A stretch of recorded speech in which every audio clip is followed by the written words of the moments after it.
Welcome to Wednesday's market SITREP here at Top Gun Options. Matthew Buckley. My call sign is Wiz, and beautiful day down here in South Florida, down in Fort Lauderdale. Why?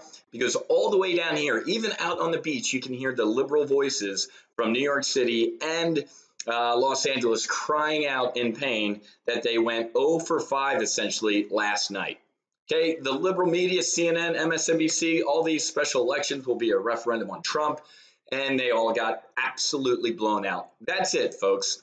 Knock it off. LA and New York do not control the United States of America. Regular Americans do, folks. So Crimea River, get over it. You lost, you keep losing, and I'm waiting for CNN to come on and say Russia did this as well. Okay, so congratulations to all the Republicans that won last night for running on issues that people care about, not Russia and not impeaching Trump. So get over it, folks. He is your president.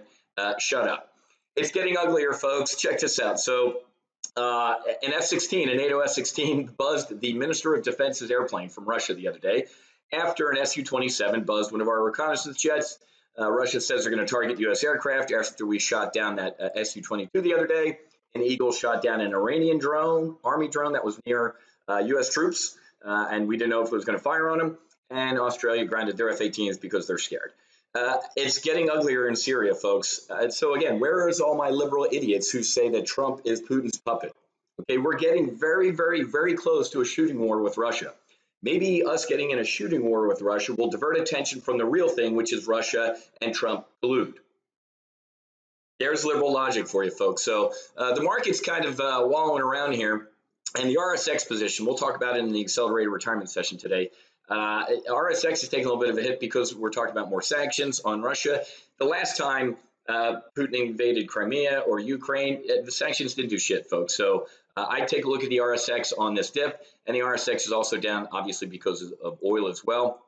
We'll talk about oil in a second here. Before I move on from that, yesterday for my weekly options, folks, or actually, yeah, I did it yesterday in the primary live trade brief. I didn't get filled. I'm trying to leg into an Apple weekly iron condor, the 144, 143 for about 19 cents, plus or minus about a penny, maybe 2 pennies max there.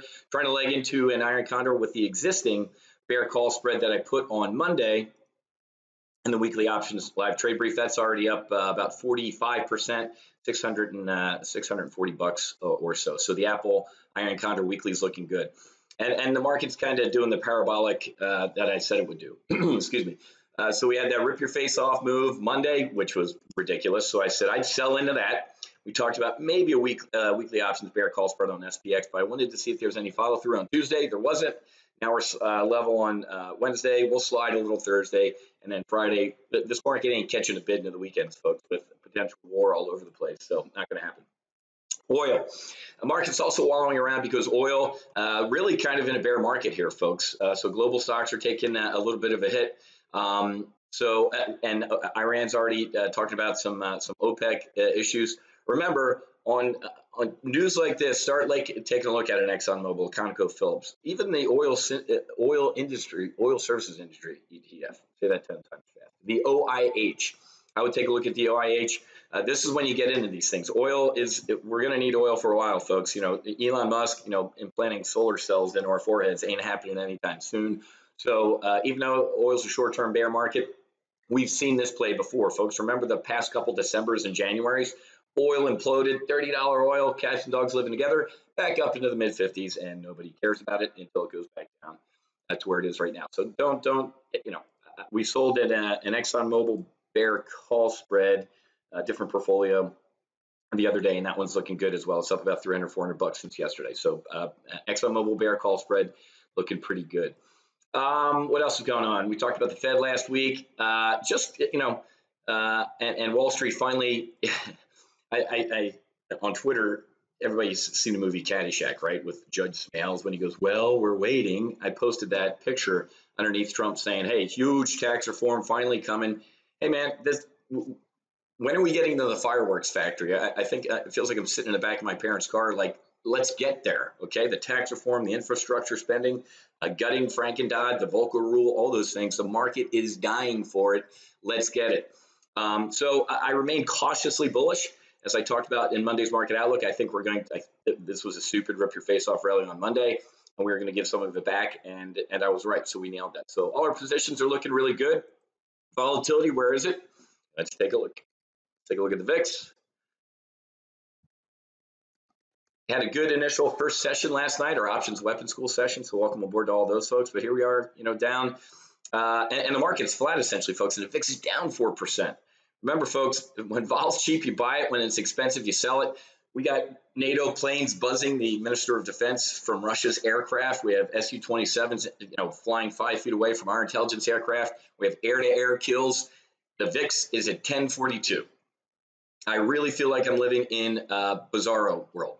It makes no sense. So remember, when something does happen to freak the market the hell out, it happens in the blink of an eye. So not a bad idea. Being short vol is great in this type of environment until it's not.